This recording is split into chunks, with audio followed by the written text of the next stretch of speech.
എല്ലാവർക്കും സ്നേഹവന്ദനം. ഒരു പുതിയ ദിവസം കൂടി ദൈവം നമുക്ക് തന്നതോർത്ത് കർത്താവിന് നന്ദി പറയുന്നു. കഴിഞ്ഞ ദിവസം പഠിച്ചതിൻ്റെ തുടർച്ചയായി ഉൽപ്പത്തി പുസ്തകം 4-ാം അധ്യായം അതിൻ്റെ 18 മുതൽ 22 വരെയുള്ള വചനങ്ങളിലേക്ക് നമ്മുടെ ശ്രദ്ധ നമുക്ക് തിരിക്കാം. കയീനിലൂടെ ആരംഭിച്ച ഈ ലോകത്തിൻ്റെ രാജ്യം പുരോഗമിച്ച് മുന്നോട്ട് പോകുന്ന കാഴ്ചയാണ് ഈ വചനങ്ങളിൽ നമ്മൾ കാണുന്നത്. ആ രാജ്യത്തിൻ്റെ പ്രത്യേകതകൾ എന്തൊക്കെയായിരുന്നു എന്ന് കൂടുതൽ മനസ്സിലാക്കുവാനായിട്ട് ഈ വേദഭാഗം നമ്മെ സഹായിക്കുന്നതാണ്. കയീന് ഹാനോക്ക് എന്ന ഒരു മകനുണ്ടായതായി കഴിഞ്ഞ ദിവസം നമ്മൾ ചർച്ച ചെയ്തു. ഹാനോക്കിന് ഈരാദ് എന്ന് പറയുന്ന ഒരു മകനുണ്ടായി. ഈരാദിന് മെഹുയയേൽ എന്ന് പറയുന്ന ഒരു മകനുണ്ടായി. മെഹുയയേൽ മെതുശയേലിനെ ജനിപ്പിച്ചു. മെതുശയേൽ ലാമക്കിനെ ജനിപ്പിച്ചു. ഇങ്ങനെ കുറേ പേരുകളൊക്കെ നമ്മളിവിടെ കാണുന്നുണ്ട്. ബൈബിളിലെ പേരുകളെ പരിശോധിച്ചാൽ ആ പേരുകൾക്കൊക്കെ അർത്ഥമുള്ള പേരുകളാണ്. ചില പ്രത്യേക ഉദ്ദേശം ആ പേരിടുന്നതിൻ്റെയൊക്കെ പുറകിലുണ്ട് എന്നൊക്കെ നമുക്കറിയാം. ഇന്ന് ലോകത്തിലെ ആളുകൾ പേരിടുന്നത് ചില ശബ്ദങ്ങളും അല്ലെങ്കിൽ കേൾക്കാനായിട്ട് ഇമ്പമുള്ള ചില വാക്കുകളൊക്കെയാണ്. അതിൻ്റെ പിറകിലുള്ള അർത്ഥത്തെക്കുറിച്ചൊന്നും അധികം ആരും ചിന്തിക്കാറില്ല. പക്ഷെ അർത്ഥമുള്ള പേരുകൾ മക്കൾക്ക് ഇടുന്നത് വളരെ നല്ലതാണ് എന്നാണ് എൻ്റെ അഭിപ്രായം. ഇവിടെ ഈരാദ് എന്ന് ഹാനോക്ക് തൻ്റെ മകനിട്ട ആ പേരിൻ്റെ അർത്ഥം അഭയാർത്ഥി എന്നാണ്.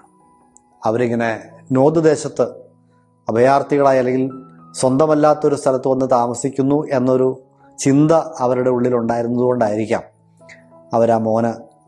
അവരുടെ മകൻ ആ പേരിടാനായിട്ട് കാരണമായി തീർന്നത് എന്ന് നമുക്ക് ചിന്തിക്കാം. മെഹുയയേൽ എന്ന പേരിൻ്റെ അർത്ഥം ദൈവത്താൽ അടിക്കപ്പെട്ടവനെന്നാണ്.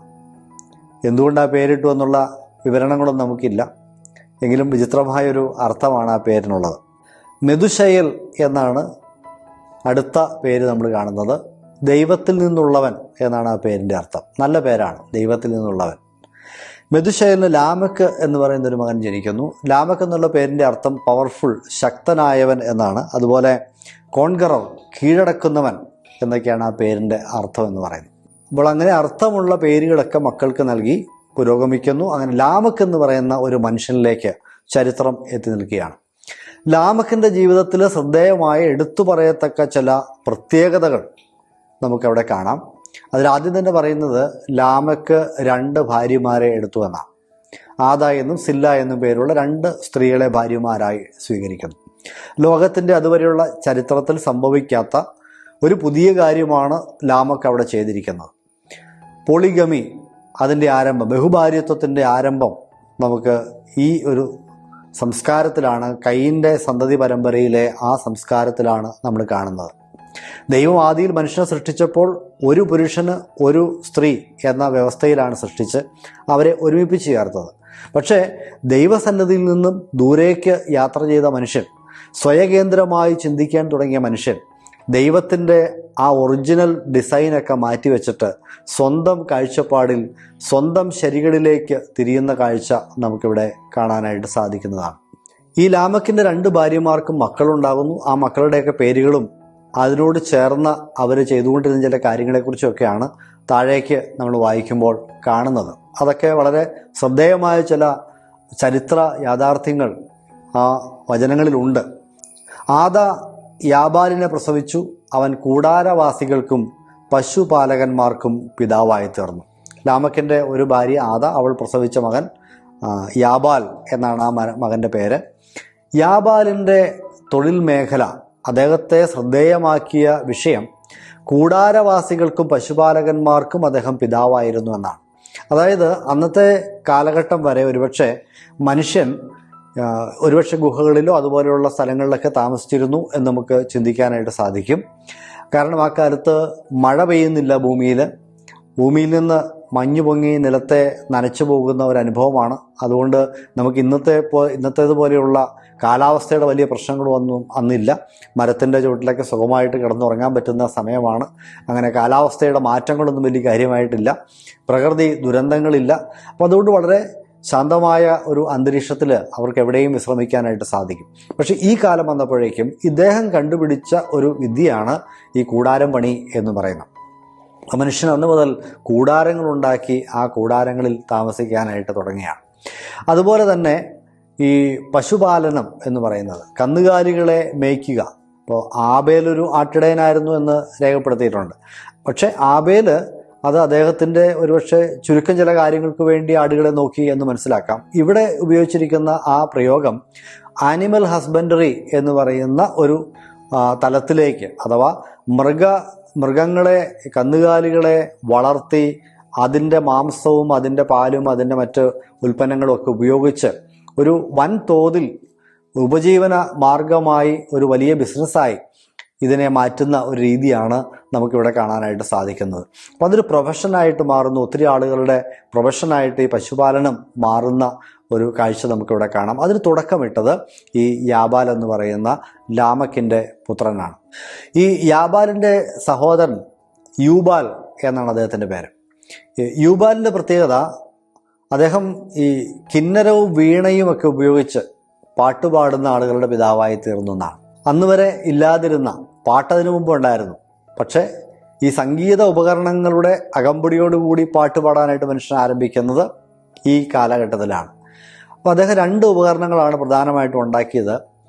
ഹാർപ്പ് എന്ന് പറയുന്ന ഈ തന്ത്രികളുള്ള കമ്പികൾ വലിച്ചു കെട്ടിയ ഉപകരണം, പിന്നെ ഊതുന്ന ഓടക്കുഴൽ എന്നൊക്കെ പോലെയുള്ള ഉപകരണം. ഈ 2 ഉപകരണങ്ങളാണ് സംഗീതത്തിന് വേണ്ടി ഇദ്ദേഹം ഉപയോഗിച്ചത്. ഇത്തരത്തിൽ സംഗീത ഉപകരണങ്ങളുടെ ഉപയോഗം തുടങ്ങിയത് യൂബാലിൽ നിന്നാണ് എന്ന് നമുക്ക് മനസ്സിലാക്കാം. അപ്പോൾ യാബാലും യൂബാലും ഇവർ രണ്ടുപേരും ആദ എന്ന ലാമക്കിൻ്റെ ഭാര്യയിൽ നിന്നുണ്ടായ മക്കളാണ്. ഇനി സില്ല എന്ന അദ്ദേഹത്തിൻ്റെ ഭാര്യയിൽ നിന്ന് ജനിക്കുന്ന ഒരു മകനാണ് തൂബൽ കയീൻ എന്ന് പറയുന്ന വ്യക്തി. തൂബൽ കയീൻ്റെ പ്രത്യേകത, അദ്ദേഹം ഈ ചെമ്പ് കൊണ്ടും ഇരുമ്പ് കൊണ്ടും ഒക്കെ ആയുധങ്ങൾ ഉണ്ടാക്കുന്ന ഒരു സമൂഹത്തിൻ്റെ പിതാവായി മാറി. അല്ലെങ്കിൽ അദ്ദേഹം അതിന് തുടക്കമിട്ട ആളാണ്. മെറ്റലർജി, ലോഹവിദ്യ എന്ന് പറയുന്ന ആ ഒരു പരിപാടിക്ക് തുടക്കമിട്ട വ്യക്തിയാണ് ഈ തൂബൽ കയീൻ എന്ന് പറയുന്നത്. പിന്നീട് അവർക്ക് നയമ എന്ന് പറയുന്ന ഒരു പെങ്ങളൂടി ഉണ്ടായ കാര്യം പറയുന്നുണ്ട്. ഇവിടെ 3 വ്യത്യസ്ത തൊഴിൽ രീതികൾ, അല്ലെങ്കിൽ ഒരു സംസ്കാരത്തെ സമ്പുഷ്ടമാക്കുന്ന അതിപ്രധാനപ്പെട്ട ചില സംഗതികൾ ആരംഭിക്കുന്നത് നമുക്കിവിടെ കാണാം. ഉൽപ്പത്തി പുസ്തകത്തെ പൊതുവിൽ ആരംഭങ്ങളുടെ പുസ്തകം എന്ന് നമ്മൾ വിളിക്കുന്നത് ഉചിതമാണ്. മനുഷ്യവർഗത്തിൻ്റെ ആരംഭം, കുടുംബജീവിതത്തിൻ്റെ ആരംഭം, പാപത്തിൻ്റെ ആരംഭം, പിന്നീട് സംസ്കാരങ്ങളുടെ ആരംഭം, മരണത്തിൻ്റെ ആരംഭം അതിനു മുമ്പ് നമുക്ക് കാണാം. ഇവിടെ പശുപാലനം എന്ന് പറയുന്ന ആനിമൽ ഹസ്ബൻഡറിയുടെ ആരംഭം, കൂടാര ഉണ്ടാക്കുന്ന തൊഴിലിൻ്റെ ആരംഭം, സംഗീത ഉപകരണങ്ങൾ ഉപയോഗിക്കുന്നതിൻ്റെ ആരംഭം, അതുപോലെ തന്നെ മെറ്റലർജിയുടെ, ലോഹവിദ്യയുടെ ആരംഭം, ഇതൊക്കെ നമുക്ക് ഈ ഉൽപ്പത്തി പുസ്തകത്തിൽ കാണാൻ സാധിക്കും. പരിണാമവാദികളൊക്കെ പറയുന്നത് പോലെ ലക്ഷക്കണക്കിന് വർഷങ്ങൾ കൊണ്ട് മനുഷ്യരിങ്ങനെ കല്ലുകൊണ്ടുമൊക്കെ ആയുധവാദ്യം ഉണ്ടാക്കിയിരുന്നു. പിന്നീട് അനേക നൂറ്റാണ്ടുകൾക്ക് ശേഷം ഇരുമ്പ് കണ്ടെടുക്കാനായിട്ടിടയായി തീർന്നു. അങ്ങനെ ഇരുമ്പ് കൊണ്ട് ആയുധങ്ങൾ ഉണ്ടാക്കാൻ തുടങ്ങി എന്നൊക്കെ പറയുന്ന ഒരു പരിണാമ പ്രക്രിയ പോലെയുള്ള അത്രയും കാലഘട്ടങ്ങളുടെ നീണ്ട ഒരു പ്രക്രിയയായിട്ടൊന്നും നമ്മളതിനെ കാണുന്നില്ല. മനുഷ്യനുണ്ടായി അധികം കാലം കഴിയുന്നതിന് മുമ്പ് തന്നെ, ഒരു 400-500 വർഷങ്ങൾക്ക് കൊണ്ടൊക്കെ തന്നെ ഈ ഇത്തരത്തിൽ മെറ്റലർജി പോലെയുള്ള സാങ്കേതികമായ തലങ്ങളിലേക്ക് മനുഷ്യൻ എത്തിപ്പെട്ടു എന്ന് പറയാം. അതിനു മാത്രം ബുദ്ധി മനുഷ്യനുണ്ടായിരുന്നു. കാരണം ദൈവത്തിൻ്റെ ഛായയിലും സാദൃശ്യത്തിലും സൃഷ്ടിക്കപ്പെട്ടവനാണ് മനുഷ്യൻ. പാപം ചെയ്തു, ദൈവത്തോട് അകന്നുപോയി, വീഴ്ച സംഭവിച്ചു എന്നൊക്കെ ശരിയാണ്. പക്ഷേ മനുഷ്യനിലുള്ള ദൈവസാദൃശ്യം ഇല്ലാതെയായി പോയിട്ടില്ല. മനുഷ്യൻ്റെ കഴിവുകൾ മലിനമായി തീർന്നു എന്നുള്ളത് ശരിയാണ്. പക്ഷേ ആ കഴിവുകൾ ഇല്ലാതെയായി പോയിട്ടില്ല. ഒത്തിരി നല്ല കാര്യങ്ങൾ ഏതു മനുഷ്യനും ചെയ്യാനായിട്ട് സാധിക്കും. അവൻ ദൈവരാജ്യത്തിന് പുറത്തുള്ളവനാണെങ്കിൽ പോലും അവന് വിശേഷ ബുദ്ധി ദൈവം കൊടുത്തിട്ടുണ്ട്. ഓരോന്ന് സങ്കല്പിച്ച് നിർമ്മിക്കുവാനായിട്ടുള്ള കഴിവ് ദൈവം കൊടുത്തിട്ടുണ്ട്. ദൈവവിശ്വാസികൾക്ക് മാത്രം ഉള്ള കാര്യങ്ങളായിട്ടല്ല അവരുടെ ബുദ്ധിയും മറ്റു കാര്യങ്ങളെക്കുറിച്ചും ബൈബിൾ പറയുന്നത്. ഇനി ദൈവരാജ്യത്തിന് പുറത്ത്, ഈ ലോകത്തിൻ്റെ രാജ്യത്തിൽ ഉള്ള ആളുകളെ സംബന്ധിച്ചും അവർ വളരെ ബുദ്ധിമാന്മാരാണ് എന്ന് തന്നെയാണ് ദൈവത്തിൻ്റെ വചനം പറയുന്നത്. ഇവിടെയും കുറച്ച് പേരുകൾ നമ്മൾ കാണുന്നുണ്ട്. ആദ, സില്ല, യാബാൽ, യൂബാൽ, തൂബൽ കയീൻ, നയമ എന്നൊക്കെയുള്ള പേരുകൾ. ഇതിനൊക്കെ വളരെ അർത്ഥങ്ങളുണ്ട് എന്ന് നമുക്ക് മനസ്സിലാക്കാം. ആദ എന്ന പേരിന് സൗന്ദര്യം എന്നാണ് അർത്ഥം.